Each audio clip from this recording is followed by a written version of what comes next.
Hi மக்களே வணக்கம். Big Boss season 9 எல்லோரும் நம்ம சேனலை சப்ஸ்கிரைப் பண்ணிவிட்டு உங்கள் ஆதரவு தெரிவிச்சிங்க.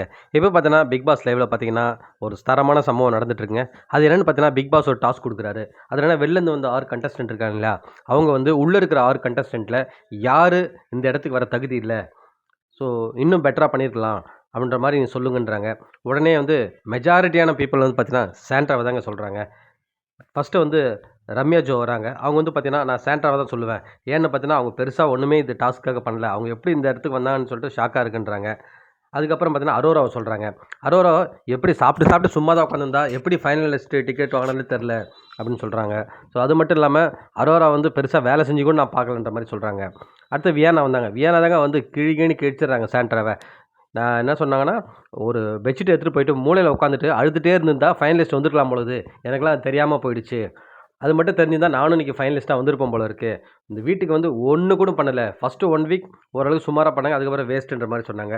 பிரவீனுமே அதே தான் சொன்னாரு. ஃபர்ஸ்ட்டு 1 வீக் நல்லா வந்து ஃபயரா இருந்தாங்க. அதுக்கப்புறம் அவங்க இருக்கிற இடமே காணாம போயிட்டாங்கன்னு சொல்லிட்டு இவரு சொல்றாரு. பிரவீனு சாண்ட்ராவ பார்த்து. அப்புறம் அரோராவே அதான் சொல்றாங்க. "நீலாம் எப்படிம்மா இங்க வந்த?"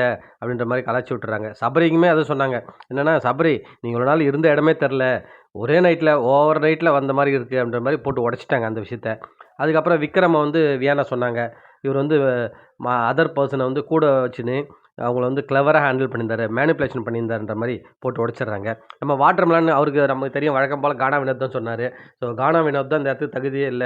நானும் அவருக்குமே காம்பவுண்ட் நல்லா இருந்தது. அதுக்கப்புறம் பார்த்தீங்கன்னா, அவரு இருக்கிற இடமே இல்லன்னு சொல்லிட்டு போயிட்டாரு. உடனே பிரவீன் வந்து, அவர் சொன்னதெல்லாம் நம்பாதீங்க யாரும். நல்லா தான் பண்ணாரு வினோத்லாம். ஸோ வினோத் நீங்க எதுவும் ஃபீல் பண்ணாதீங்க. அவர் உங்க மேல இருக்க காண்ட்ல சொல்றாருன்னு சொல்லிட்டாரு மக்களே. ஸோ இதுக்கப்புறம் பார்த்தீங்கன்னா, இந்த எக்ஸ் கண்டஸ்டன்ட் எல்லாம் போயிட்டு ஒரு இடத்துல உட்காந்துட்டு எல்லாரும் பேச ஆரம்பிக்கிறாங்க. என்ன நம்மள பத்தி இப்படி பேசுறாங்கன்னா, அவங்களுக்கு என்ன தெரியும்? நம்ம தானே இங்க வந்திருக்கோம் சர்வே ஆயி. இவ்வளோ நாள் வரதே பெரிய விஷயம். அந்த விஷயம் தெரிஞ்சிருந்தா ஏன் அவங்க வந்துருக்க மாட்டாங்களா? அப்படின்ற மாரி அவங்க சொல்றதெல்லாம் மனசுல எடுத்துக்காதீங்கன்னு சொல்லிட்டு அவங்களுக்குள்ளவே அவங்க வந்து பேசி ஆறுதல் அடைஞ்சுக்கிறாங்க மக்களே. ஆனா உண்மையாவே தரமான நெத்தி போட்டுல அடிக்கிற மாரி அடிக்கிறாங்க எல்லாருமே. அப்ப கூட அவங்க புரிஞ்சுக்க மாட்றாங்க. அவங்க பண்றது தான் கரெக்ட்டுன்ற மாரி பண்றாங்க. பார்க்கலாம் மக்களே. அடுத்த வீடியோல உங்கள சந்திக்கிறேன். நன்றி.